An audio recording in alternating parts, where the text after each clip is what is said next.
I was 18 when my parents decided they were done with me. No big fight, no dramatic shouting, just a quiet dinner, a few words that sounded rehearsed, and then the kind of silence that only happens when something inside you breaks. I still remember the taste of that dinner. Burnt rice, a few pieces of overcooked chicken, and the stale air of disappointment. My father sat across from me, scrolling through his phone, pretending he wasn't about to ruin his son's life. My mother avoided eye contact, her lips pressed together like she was holding in guilt or relief. "Daniel," my father said finally, his voice flat, like he was discussing a business deal, "you've turned 18 now. You're an adult. It's time you start taking responsibility for your own life." I looked up, confused. "I already do," I said. "I've got a job at the store. I'm applying to colleges." He interrupted me. "We've decided it's best if you move out." The words didn't register at first. Move out? Like, now? He continued. "You're old enough to handle yourself. Your mother and I think it's time you learn what the real world is like." I turned to my mother. "Mom?" My voice cracked. "You agree with this?" She looked away, tears threatening to fall. "It's for your own good," she whispered. "You need to grow up." That night, I packed my things in silence.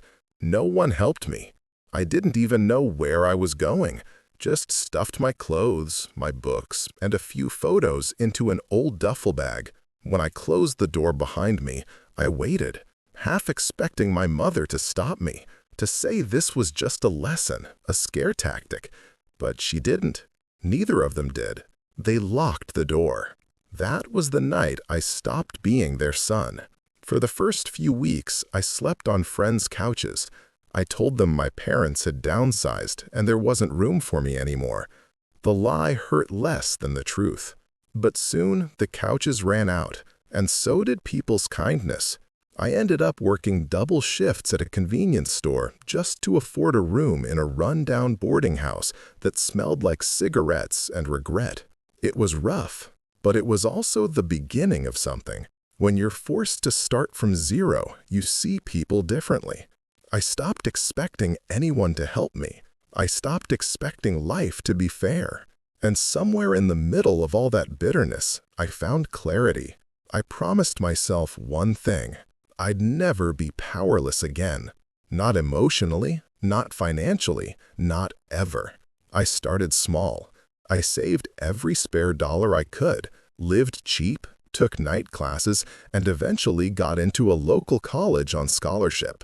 I studied finance, not because I loved it, but because I understood what it meant. Control. People with money didn't get kicked out. They did the kicking. By the time I was 25, I had a degree, no family, and a growing sense of quiet anger that never really went away.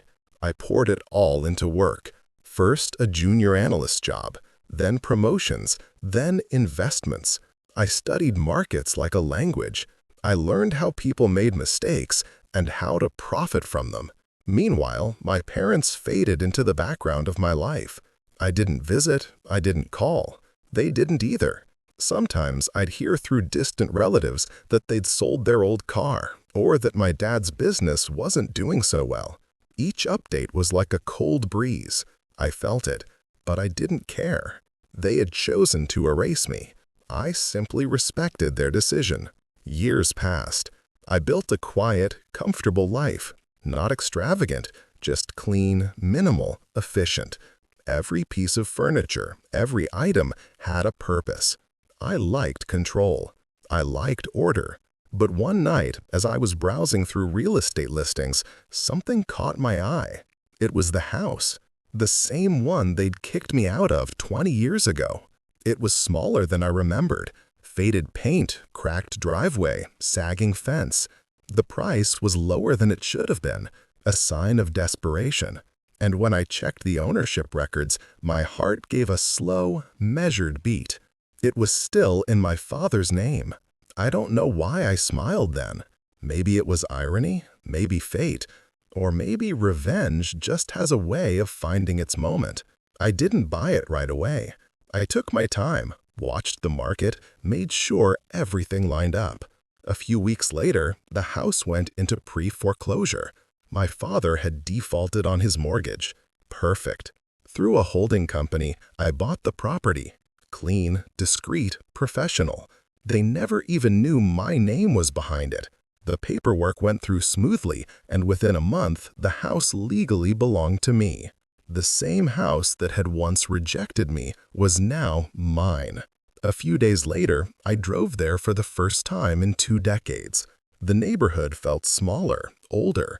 The trees I'd climbed as a kid were now overgrown. The front porch creaked when I stepped on it. I rang the doorbell. My father opened the door. Time hadn't been kind to him. His once dark hair was now thin and gray, his shoulders hunched, his face drawn. For a moment, he didn't recognize me. Then his eyes widened. "Daniel?" he said, like he'd seen a ghost. "Hi, Dad," I said calmly. My voice didn't shake. "It's been a while." My mother appeared behind him, hand on the doorframe. She looked fragile, older than she should have been. "Daniel, is that really you?" I nodded. "It's me." There was a long silence, the kind that fills a room before something breaks. My father cleared his throat. "What brings you here?" he asked cautiously. "I came to talk about the house." His brows furrowed. "What about it?" "It's mine now." I handed him the envelope. "I bought it last week." He looked at the papers, confusion turning to disbelief. "That's impossible." "It's not," I said softly. "You defaulted. It went up for sale. I purchased it through a private holding company." My mother's hand trembled. You bought our house?" I met her eyes. "Your house? You mean the one you kicked me out of when I was 18? The silence after that was heavy, suffocating. My father's mouth opened, but no words came out. He looked small. I'd never seen him small before. "I didn't come here to gloat," I said quietly. "But legally, you need to vacate within 30 days. I'll give you that time." He stared at me like he wanted to say something cruel, something to remind me he was still his son. But he didn't. He just nodded, slow and defeated. I turned to leave, but before I did, my mother called after me. "Daniel, why are you doing this?" I paused, then looked back over my shoulder. "Because," I said, "you taught me how the world works." In the weeks that followed, I received updates from the property manager. My parents tried to fight the eviction legally, but there was nothing they could do. They had no savings, no leverage. The law was clear. 30 days later, they were gone. When I walked through the empty house again, I felt nothing. Not satisfaction, not guilt, just a strange, hollow calm. The rooms were smaller than I remembered. The wallpaper was peeling. The air smelled like dust and faded memories. I went upstairs to my old room, the one where I used to read at night when the world outside felt too cruel. The same room where I'd packed my things and left. It looked almost the same, only older. I stood in the doorway for a long time, my mind drifting back to that night.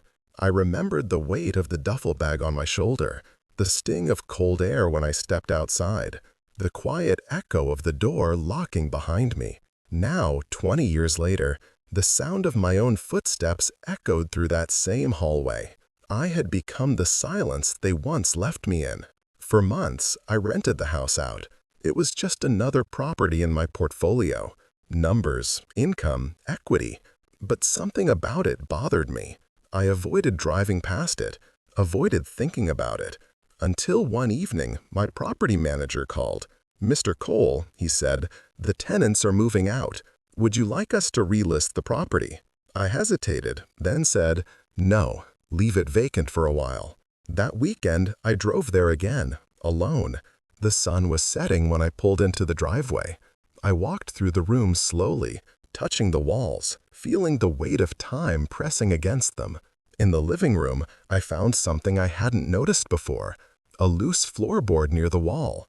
I pried it open and found a small box inside. Inside the box were old photos of me. My graduation photo, some birthday pictures, even a drawing I'd made as a kid, folded neatly, kept safe. My mother had saved them. For a long time, I sat there, staring at those photos. I didn't cry. I don't think I could. But something inside me shifted. Not forgiveness, but understanding. They hadn't been evil, just weak, cowardly. They'd taken the easy way out.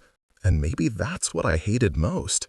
Not that they threw me out, but that they did it out of fear, not strength. A few months later, I found out through a neighbor that they were living in a small rental across town. My father's health was declining. My mother worked part-time at a local store. I could have helped them. One call, one transfer, one act of mercy. But I didn't. Revenge doesn't always look like fury. Sometimes it's just silence, the kind that leaves people alone with their choices. It's been 5 years since then. I still own the house, though I've never sold it. Sometimes I drive by, park across the street, and just watch it. The new tenants have kids. They play on the same lawn I once mowed every weekend for $5 of allowance. They laugh. Their parents smile. It's strange, watching happiness grow where pain once lived. I suppose that's the irony of it all. Revenge doesn't fix anything. It just restores balance, the kind that makes sense only to the person who was wronged. I don't feel victorious. I don't feel healed. But I do feel finished. People talk about closure like it's this beautiful, clean ending. It's not.